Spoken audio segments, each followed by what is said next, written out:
안녕하세요, 지수매상입니다. 자, 오늘은 경제 지식으로 수백억을 번 미친 천재들이라는 주제를 가지고 이야기해 보도록 하겠습니다. 자, 오늘 콘텐츠는 인플레이션과 화폐전쟁이라는 책을 참고했습니다. 첫 번째는 전쟁을 이용해서 부자가 된 네이선 로스차일드와 관련된 내용입니다. 자, 로스차일드란 붉은 방패를 뜻하는 독일어를 영어 발음으로 바꾼 것인데요, 유대인 재벌 가문으로 알려져 있죠. 자, 때는 1815년 6월 워털루에서 프랑스와 영국의 마지막 전투가 펼쳐지죠. 이 전투가 일어날 때 네이선과 여러 명의 주식 투자자들은 전쟁의 결과를 초조하게 기다리고 있었는데요. 왜냐? 이기는 국가의 채권이 엄청나게 상승할 것이기 때문이죠. 이때 네이선은 훌륭한 정보원을 통해 가장 빠르게 전투의 결과를 알 수 있었습니다. 당연히 그 주식 거래소에 있던 많은 사람들도 네이선이 훌륭한 정보원을 가졌다는 것을 인지하고 있었어요.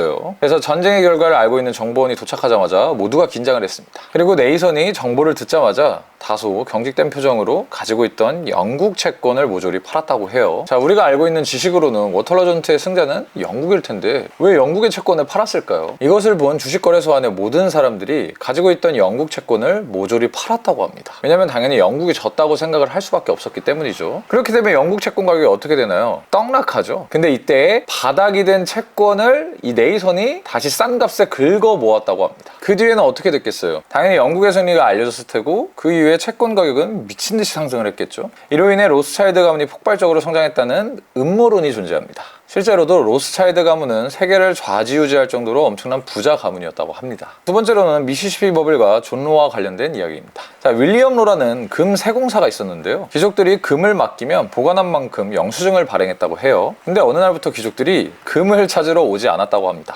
왜냐면 금이 무거우니까 찾으러 가기도 귀찮고, 그래서 그냥 영수증으로 서로 거래를 하기 시작했다고 해요. 자, 무협지의 전표처럼 그냥 종이가 가벼우니까 이거로 거래를 한 거예요. 어차피 영수증을 들고 가면 언제든 금을 돌려주니까. 이 영수증이 지금의 지폐죠. 이게 바로 지폐의 원리입니다. 그런데 그의 아들인 존 로가 이것을 보고 아이디어를 하나 떠올려요. 아, 사람들이 금을 한꺼번에 찾아오지 않는구나. 그래서 영수증을 복사해서 내가 돈처럼 쓰면 어떨까라는 상상을 하게 됩니다. 사실 이건 현대의 많은 국가들이 이미 하고 있는 행위죠. 지폐를 무제한 뽑아내는 거. 아무튼 이런 아이디어를 떠올리고 1715년 프랑스로 건너가 그 당시에 돈이 궁했던 국왕을 꼬십니다. 은행을 만들어요. 자, 사람들이 금을 맡기면 이에 맞춰서 은행권을 제공합니다. 여기서 은행권이란 그냥 종이고요, 영수증이자 지폐였던 거죠. 그래서 은행권을 가져오면 다시 금을 돌려주는 그런 방식, 아까 금 세공자인 아버지의 일례에서 확인했죠. 근데 존로는 사람들이 금을 동시에 찾으러 오지 않는다는 것을 알고 있었어요.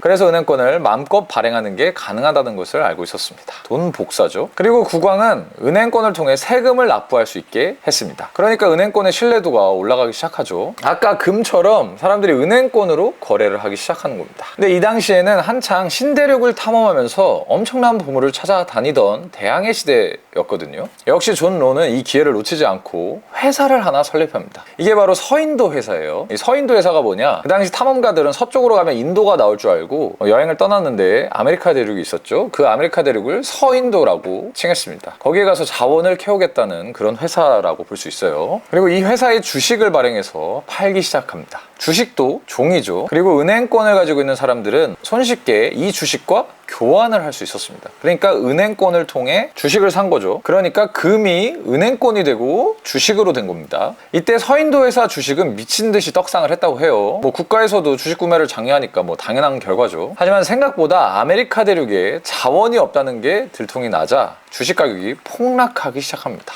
이때 사람들은 주식을 가지고 은행에 가서 다시 금으로 바꿔달라 했지만 은행은 은행권을 가져와야 금으로 바꿔주죠. 애초에 그게 계약이었잖아요. 금을 은행권으로 바꿨고 이 은행권으로 주식을 산 거니까 다시 주식을 금으로 바꿔줄 의무는 없었던 거죠. 거의 모든 사람이 너도 나도 주식을 샀기에 회사가 폭락을 하자마자 사회가 난리가 납니다. 인플레이션율이 26%까지 올라가요. 그리고 사람들의 원망이 자자했겠죠. 그래서 존 로는 도망을 갑니다. 이처럼 지폐의 명목 가치와 실질 가치가 반드시 일치하지는 않고요, 잘못된 화폐 정책은 언제든 국가의 경제를 무너뜨릴 수 있습니다. 자, 오늘은 재밌는 경제사 두 가지를 알아봤고요. 뭐 과거에 이런 일이 있었고 우리는 이런 일을 겪지 않도록 공부를 열심히 해야겠다라는 교훈을 주는 이야기라고 생각을 해요. 자, 오늘 내용은 여기까지고요. 재밌게 보셨으면 좋아요와 구독 부탁드리겠습니다. 시청해주셔서 정말 감사합니다.